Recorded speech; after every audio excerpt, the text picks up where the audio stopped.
And I found the first presentation from him really interesting and so relevant to what I do. So I guess I've been with my company for over 15 years, and my title may have changed over time. And I used to be a purist, and I'd say it's this and not that. But now I just lump it all together. And whatever terminology is relevant and meaningful to the person I'm speaking with, I say, yeah, that's me too.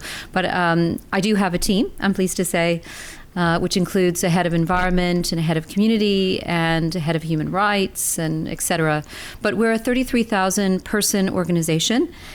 You may not know our corporate name. I like to joke that when we changed from Reed Elsevier, which was a company that not many people had heard of, to RELX in 2015, when we changed our corporate listing structure. We were a dual listed business in the UK and the Netherlands, that we went from a company, as I say, that not many people had heard of to one that no one had ever heard of.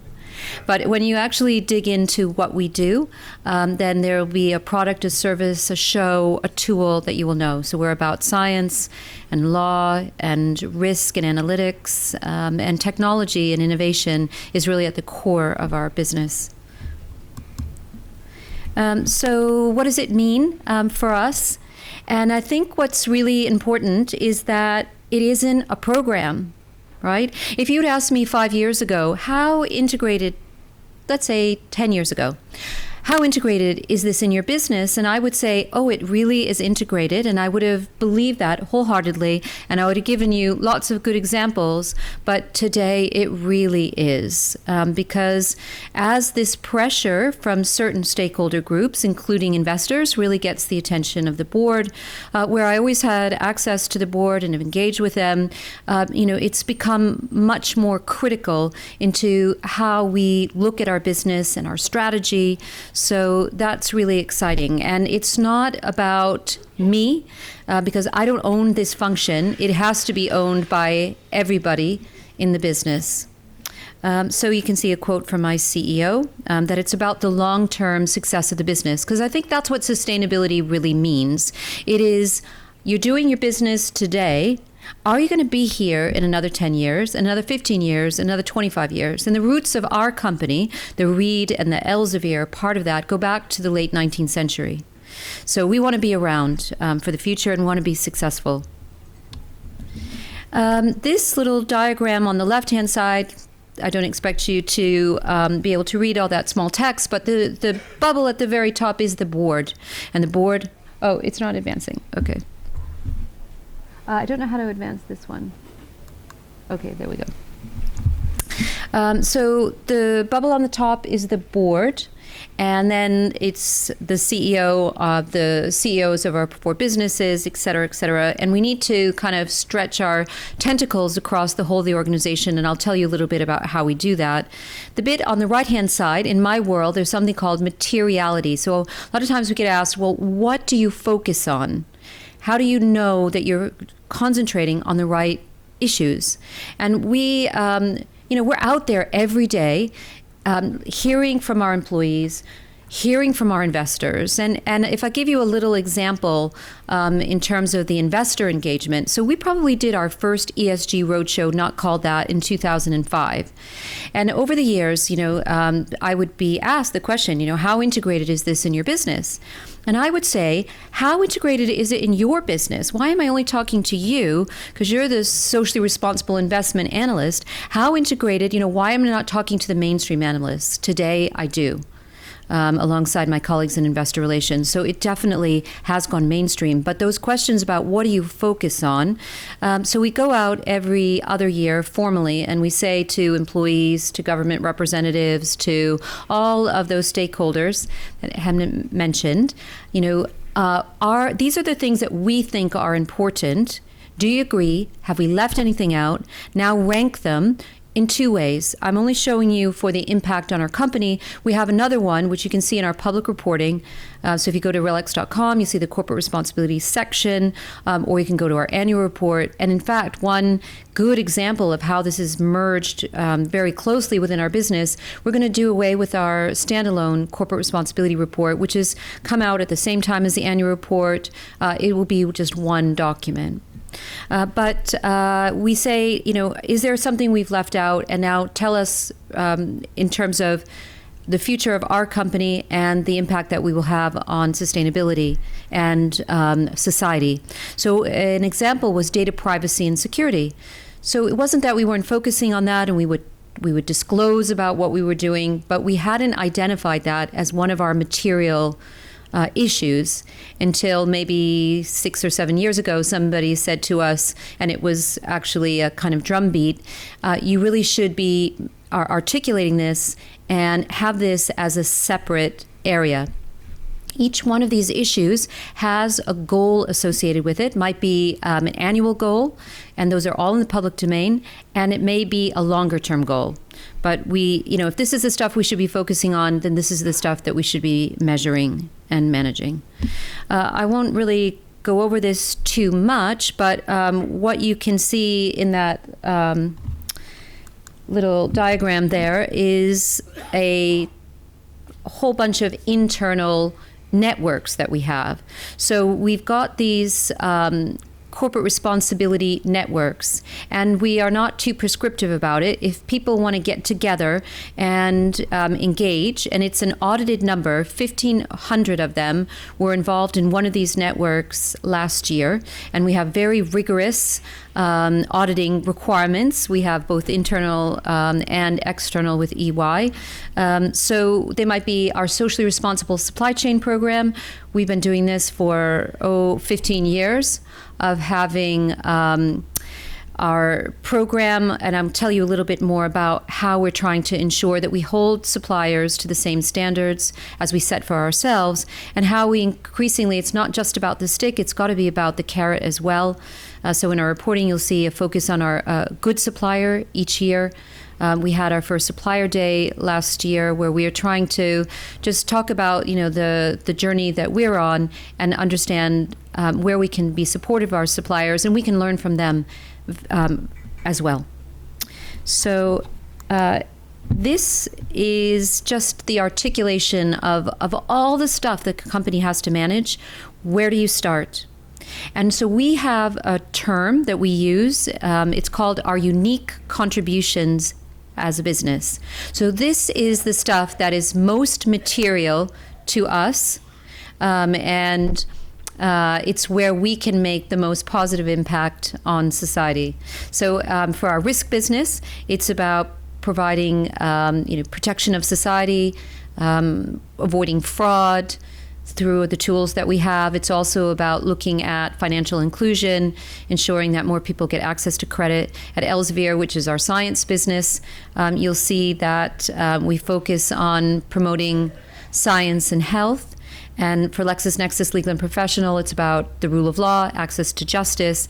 And our events business, which is called RELX, it's one of the world's largest events businesses. It's everything from World Travel Market to World Future Energy Summit in Abu Dhabi, or Comic-Con, for example. It's about fostering markets and improving the efficiency of markets by bringing buyers and sellers together under one roof.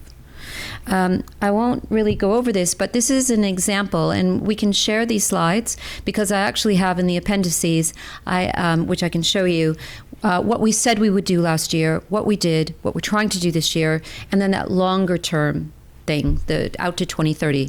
So Hemant mentioned about the UN Sustainable Development Goals. We think this is a really great framework because it's kind of like the to-do list for the world. And we've been doing a lot of work around the SDGs, and I can show you that. But these are the unique contributions objectives for each of our businesses, including corporate, that we said that we would do. As an example, for our science, technology, and medical business, Elsevier, we facilitated about 1.1 million article downloads through a program that we've been involved with for almost 20 years called Research for Life. It was fostered by the UN WHO, and so we're providing our content either for free or low-cost access, and it's a win-win because we need to be concerned about our license to operate and doing our part in terms of creating markets of the future. So when somebody can move to a low-cost model, eventually they can move to a more sustainable cost model in terms of providing access to this content. So it's this is just to say that each one of these areas is aligned with the SDGs. And then if I give you an example here of a free tool that we created for the world, we're really proud of this. This is the RELX SDG Resource Center. There's a news tracker that our colleagues at LexisNexis built for us, and you can get up-to-the-minute news on the SDGs. You can search by that by geography or by SDG, and it's up-to-the-minute news plus over the last 30 days, plus lots of content that would normally be behind a paywall, so it's free to access. And we do this thing called the RELX SDG Inspiration Day each year. It's free.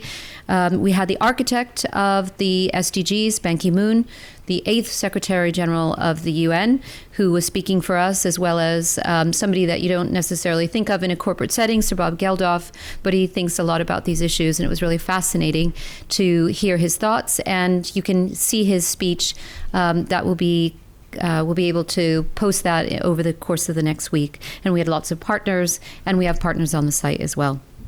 So it's going beyond just the minimum to try and maximize the impact. And again, this is just showing you there's this stuff that all companies have to manage well: governance, people, customers, communities, supply chain, environment.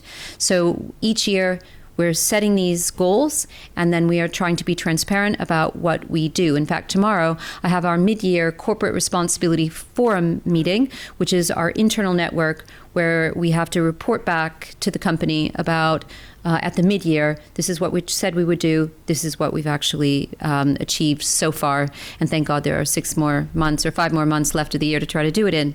But a little quick deep dive here. I'm winding up because I know I don't have that much time. We've been tracking for a number of years the suppliers that sign up to our supplier code. It is embedded in the UN Global Compact.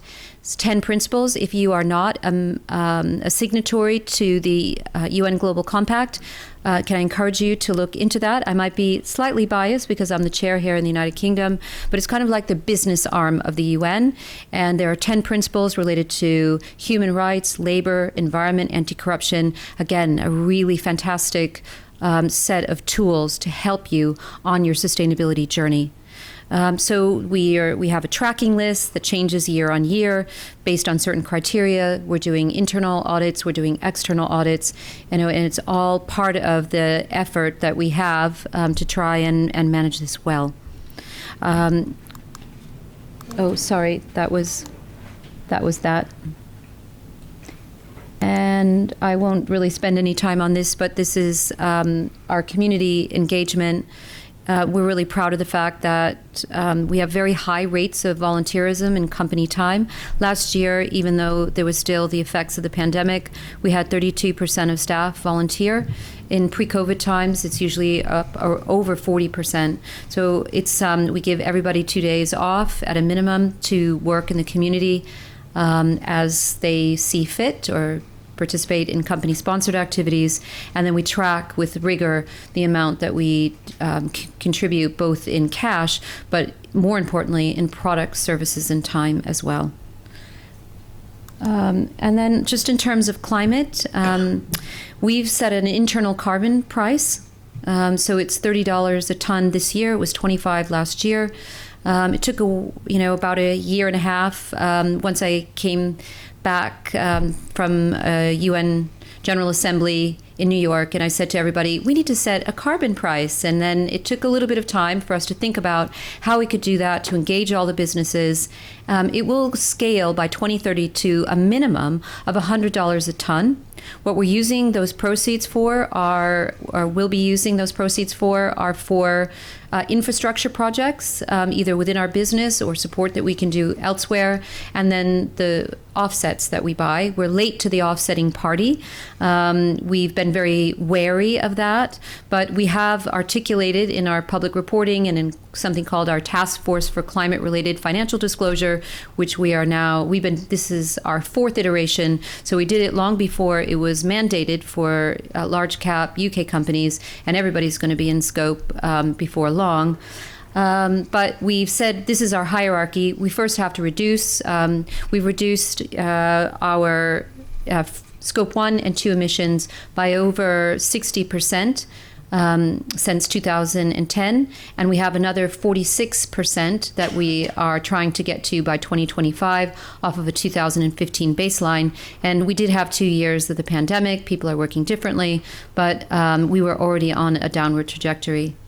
So you can see 2021, we reduced by 16%. And we've also signed up to something called the Climate Pledge, which you can look into, which says that by 2040, at a minimum, we need to be net zero across not only our Scope 1 and 2, which are more within our direct control, but also in Scope 3, which is our supply chain. And just finally, so how does this resonate? And you won't see RELX put out press releases. I'm very wary of greenwashing. Maybe you read about in the financial press that Deutsche Bank was raided in the last month and a half for overclaiming on green bonds. So, I'm always nervous. So how others see us is really important. And at the top of this set of indices and benchmarks are the two that probably are most important for investors. So MSCI, I've just learned in the last 2 weeks that we now have a 7th consecutive year of a AAA rating. What that means is that they determine that we are low risk for ESG offenses, and Sustainalytics is another one. And so yet again this year we are first in our sector, first in our subsector, and I think this other metric is interesting because they have a global universe. I said more than 14,000 companies, but actually it's closer to 15,000, and we're 10th. So it doesn't mean whatever good looks like today may not be what good looks like tomorrow, and your peers are coming up alongside you, so you can never be complacent. This job is never done, but it's just I think getting everybody in the organization engaged is really a key to trying to make progress. So I think I'll stop there. I don't know if anyone has any particular questions. Yes.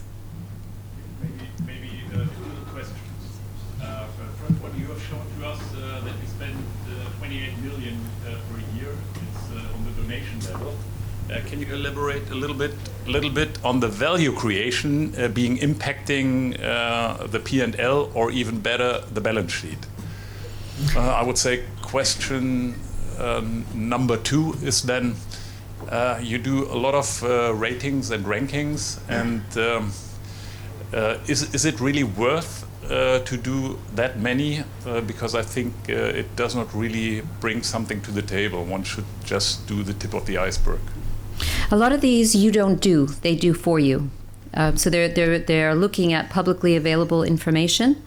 So we don't engage with MSCI. This is their work. Others, like say Dow Jones Sustainability Index, we think it's useful, and the reason is that we do is because it's important to know what you don't know.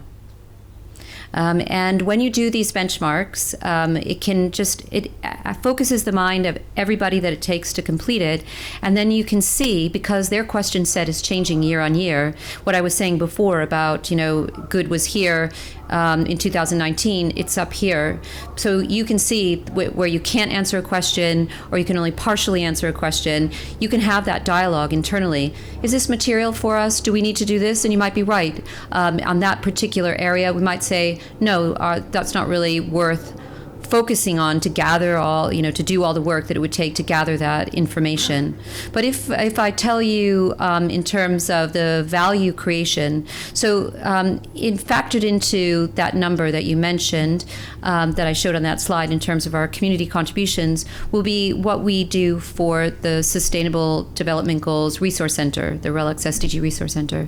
And this is a huge labor of love. Sometimes you think, if you work for a multinational corporation, there's buckets of money and you can do whatever you want. It doesn't really work like that. So it's been a big labor of love for us, all the colleagues that have brought this site to life. And it's incredibly relevant and material for what we do as a business, because every part of our business contributes to the site. So unwittingly, we kind of created a shop window on the company and created a product. But now it's no longer a nice to do. It's a must do, because earlier this year, we don't have, green bonds are not going to be for RELX because we're, a professional services company. But we also haven't introduced a sustainability linked bond. But what we did do is we went out to the marketplace with our renewal of our revolving credit facility. It's $3 billion. It's a gigantic bank overdraft, and hopefully you will never need to touch it, but you need that for your credit rating. So we've integrated 2 KPIs related to the RELX SDG Resource Center. And by the way, and it will be in the public domain in our public reporting, the 2 executive members of our board, our CEO and the CFO, have also included in terms of their pay compensation, so I better get going here, the achievement of metrics related to the resource center. So it's, I think it's been very good for us in terms of engaging our employees. There were 20 banks that went into this RCF, and they thought, because they really hold your feet to the fire to understand about the KPIs and determine that this is something that's really material for your business. So yeah. Yeah, maybe hijacking the microphone here a bit. Just one final question. We are here at the GSA, and when will you be able to implement the GSA standards for all the contracts for the suppliers? Well, given that I think you just launched it, what I can do, because I work so closely with my colleagues in procurement in lots and lots of ways, is take those standards back, share them, and hopefully we can adopt them. Any other comments or questions?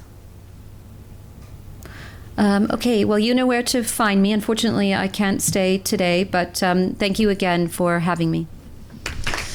Thank you so much.